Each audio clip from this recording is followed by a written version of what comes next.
di sini ada 250 gram tepung terigu protein tinggi, dan untuk adonan tangzongnya di sini ada 1,5 sendok makan, akan dimasak dengan 75 ml air, ada 120 ml susu cair, 45 gram gula, 4 gram ragi, 1/4 sendok teh garam, 30 gram mentega, ada juga vanili, dan untuk toppingnya di sini ada susu bubuk, whipping cream, dan juga gula halus. Untuk pertama kita akan buat adonan tangzong. Jadi adonan tangzong ini bisa membuat roti itu menjadi lebih lembut dan lembutnya itu tahan lama. Jadi kita tinggal tuang 1,5 sendok makan tepung terigu dan juga air.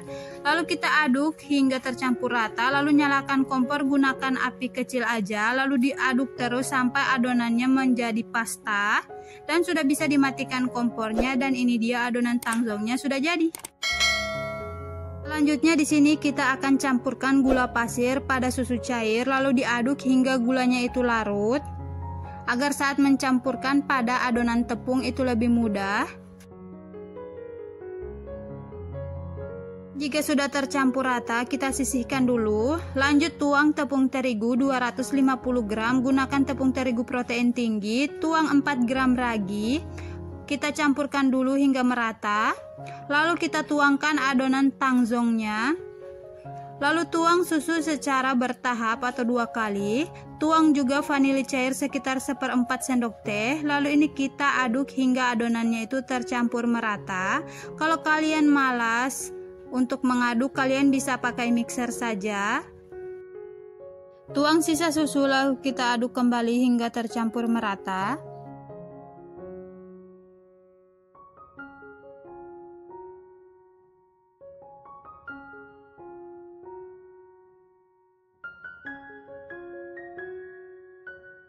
Selanjutnya di sini aku cuci bersih dulu tangan, lalu aku mau uleni sebentar adonannya. Lalu di sini kita uleni sebentar sampai dia adonannya itu benar-benar tercampur merata dan sudah menggumpal seperti ini.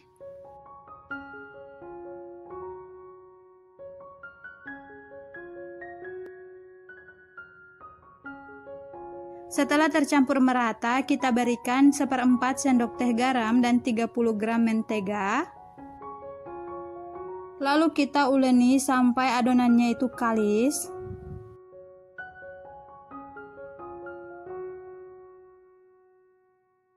Jadi saat menguleni adonan itu seperti mengucek baju, itu kalau menurut aku ya. Jadi adonannya itu agak lengket, tapi kalau sudah lama-kelamaan diuleni dia sudah tidak lengket lagi.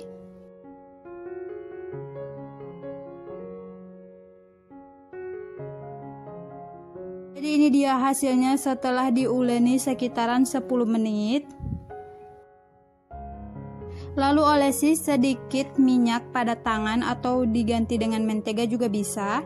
Lalu kita bulatkan adonan.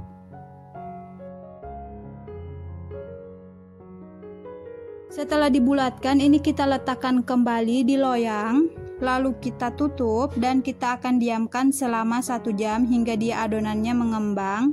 A few moments later. Jadi ini setelah 1 jam adonannya sudah mengembang 2 kali lipat. Lanjut kita pindahkan pada alas kerja. Dan di sini aku mau kempeskan dulu adonannya agar tidak ada udara yang terperangkap di dalam adonan. Selanjutnya kita akan bagi adonannya. Di sini aku akan bagi menjadi 12 bagian. Kalau kalian punya timbangan, kalian bisa timbang masing-masing adonannya sekitaran 30 gram. Tapi kalau tidak ada timbangan, itu ukurannya bisa disamaratakan saja.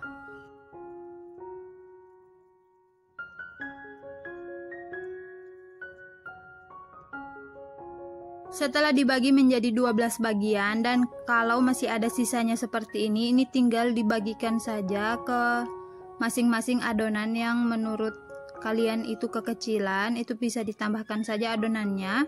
Lalu di sini kita bulatkan adonan agar tidak lengket atau adonannya terlalu kering. Kalian bisa olesi tangan kalian dengan sedikit minyak atau margarin.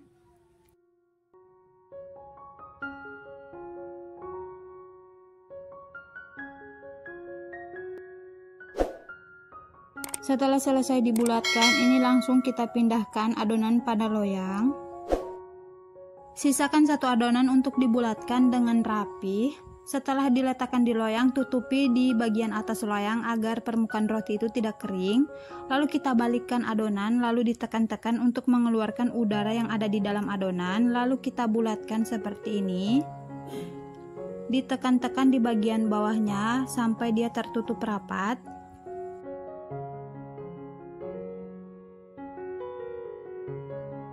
Lalu kita rounding sebentar agar hasilnya itu bulat sempurna.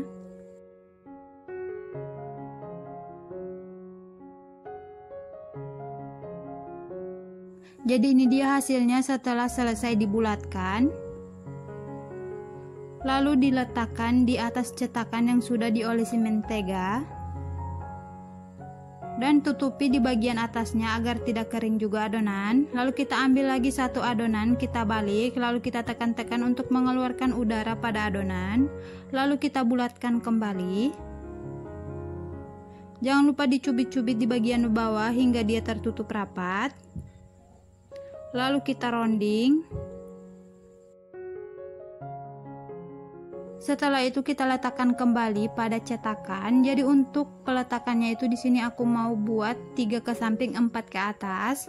Kita lakukan sampai semuanya selesai atau habis. Dan ini dia hasilnya, susunannya seperti di video. Lalu kita tutup kembali dan diamkan selama 30 menit. Lalu kita panaskan dulu ovennya.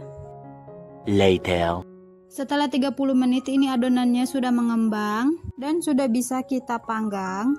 Agar di bagian atasnya itu tetap putih, kita tutupi di bagian atasnya seperti ini atau bisa ditutup dengan aluminium foil. Lalu kita masukkan ke dalam oven, kita panggang selama 15-20 menit, suhu 160, gunakan api bawah saja atau bisa disesuaikan dengan oven kalian masing-masing. Setelah matang langsung dikeluarkan dari oven saja. Dan untuk hasil rotinya itu seperti ini, dia putih, tapi dia sudah matang. Dan saat dipindahkan ini terlalu ditekan di piring, jadi hasilnya agak penyok. Lanjut kita akan gunting di bagian atas rotinya untuk diberi isian.